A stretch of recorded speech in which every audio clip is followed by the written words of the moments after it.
I really love the sound of dynamic microphones, although you do have to have a lot of gain for them, and there's also a lot of EQ work that needs to happen with them as well. But I recently received the Elgato Wave Mic DX from Elgato, and I've been testing it out, and I've been really surprised with the amount of sound quality that you can get out of it. It does still take a decent amount of gain to get enough signal into your camera or your audio recorder, but I've used it with the Lumix XLR interface. I've also used it with the Elgato Wave interface on the Stream Deck Plus, and I've been really happy with the sounds I've been getting out of it. Been using it for some live streams where I don't really want to do any EQ, or there's no post-production on it either, so I just need good solid sound, and I've been very happy with the overall sound quality out of the microphone. This is a dynamic mic, so in a perfect world it's going to be as close to you as possible, but it has a wide polar pattern, so it should do a pretty good job even if you move a little bit at still getting good sound quality on it. This microphone also has a built-in pop filter on it, and it's just got a really low profile, minimal design to it. So here's a quick test of a couple different sounds you can get on the microphone depending on your proximity to it. So here we're about a foot away from the microphone for this test.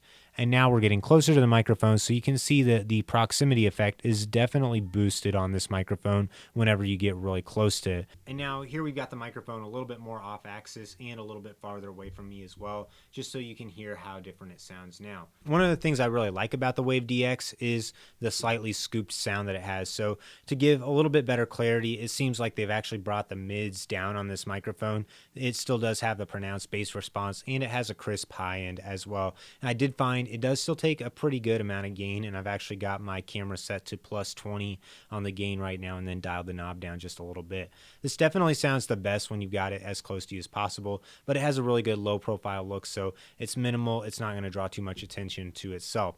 It's available in both black and white, and it's very simple. It's got the XLR jack on the back of it, which I love because that makes it compatible with pretty much any mic stand, and it also has this mic adapter on the side, which I'm kind of mixed on. So the big problem I've had with this and with several other Elgato products is I feel like I can never actually get the knob to lock down as much as I would like. So I just tightened it, and the microphone is still able to be moved really easily. So I think they could definitely add a way to really torque it down where it's not going to move at all.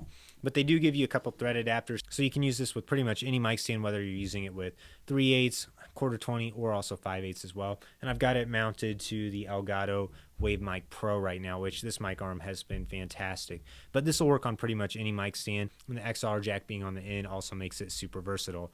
Another thing that you do need to know, you get nothing in the box except for the microphone, the adapter, and also the thread adapters as well, so you do need to provide your own XLR cable for it. And now here's a sound test of the Shure SM7B, just so you can hear how this sounds compared to the Wave Mic DX. Also, I didn't change any of the settings. I might have to boost the gain a little bit to level out the microphones in post-production, because the SM7B is really known for eating gain for breakfast. So the Wave DX goes for about $100, and in my opinion, I think it hangs well with any other $100 mic I've tried. If you pair it with the Stream Deck or Wave XLR interface, then you can do some really easy post-processing as well using the Elgato Wave Mic plugins, and I found that it's just a very nice starting point for anyone's voice. So whether you're wanting to use this for podcasts or live stream, it's going to be a great canvas for you to work with. Just note it does have that scoop mid-range on it, so it might not sound quite like your typical dynamic microphone, but I think that's okay, and I think for most people's voices, it's going to do a really good job. So if you're interested in buying the Wave Mic DX, I do have links to buy in the description below. If you have any thoughts about this microphone or the sound quality out of it, leave a comment down below. I'd love to hear it. Like this video, subscribe to the channel so you don't miss out on any upcoming content.